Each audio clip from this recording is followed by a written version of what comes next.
Hello and welcome to Out Day. This is take two. Um, Hope you're all okay this Friday evening. Today, well, let's see. Apparently, Avengers Endgame would have seen every original hero die if Kevin Feige had got his way. Well fucking done there, pal.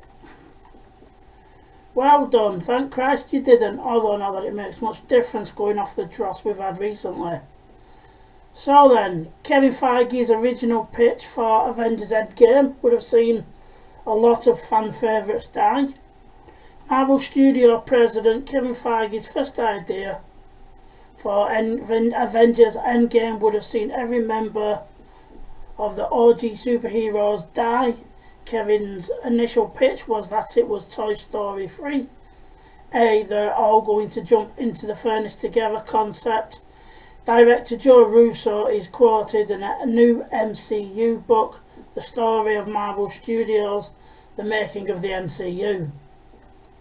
As for why the idea never made it to the screen, the book explains the Russo brothers' pushback was that there was no possible way for the story to be able to take the time to celebrate each one of them, and that for the fans it was an impossible scenario to walk out of the theatre and process. Ultimately, Endgame had two major deaths. Iron Man sacrificed himself to wipe away Thanos and his army, and Black Widow died so Hawkeye could get the Soul Stone. Thor now has a fourth movie, Thor Love and Thunder. Doesn't that sound fantastic? In the works, while Chris Evans could be returning to the MCU, so it's possibly for the best that Feige's idea didn't work out. So why did he want this? Well, it's quite obvious, because he wanted to bring in the era of the MCU, the era of fucking representation and diversity, which is fuck all to do with representation and diversity. Let's be honest, it's not.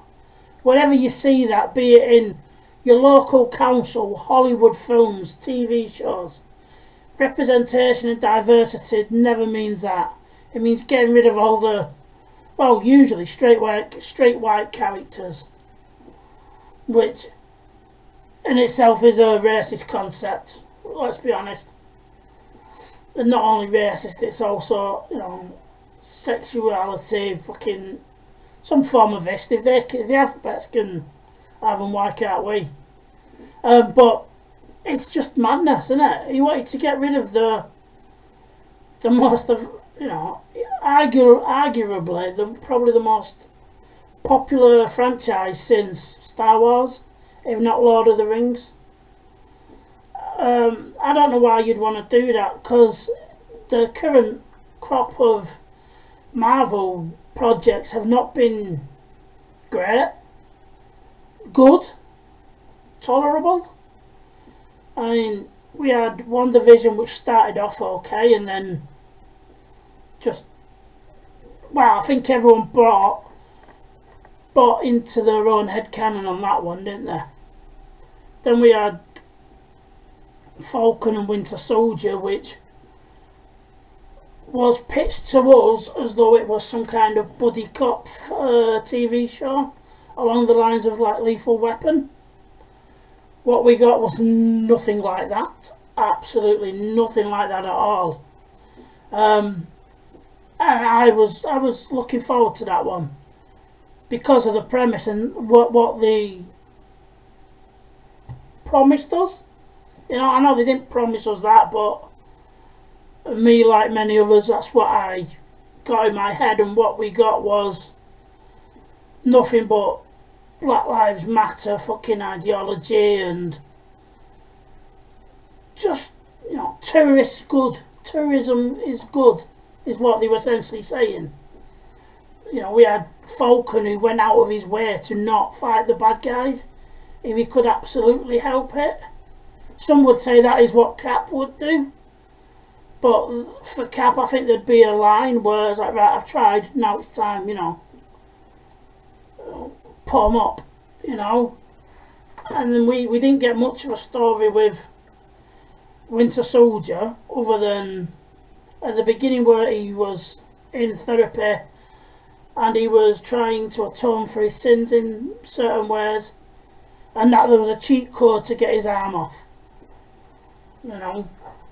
And then we had Loki, which I gave up on after 3 episodes. I'm told it does not improve much, and like all the other shows, it has the obligatory shot to the bollocks, so, you know, typical MCU at this point. We've had Shang-Chi, which didn't go down well with most people, and we've now got the Eternals coming up, which looks laughable, and we have Hawkeye, which is something I was genuinely looking forward to. As I said, oh, for fuck's sake, shut up, please. Hawkeye, yes. I've lost my train of thought. I was genuinely looking forward to that because Hawkeye is a non-powered superhero who just relies on skill and training, and that for me is really interesting. We could have had a lot more of Hawkeye than we got, whether it's because his character wasn't overly popular or not, I don't know, but what we got wasn't as good as what we could have been given. I think if you're going to give him his own show, then make it about him, make it about Clint Barton, make it about how he becomes an agent of S.H.I.E.L.D., how he recruits Natasha, you know, show him working on his skill with his, you know, his bow and arrow and his hand-to-hand combat. And what we're getting for a TV show is his protege, his replacement.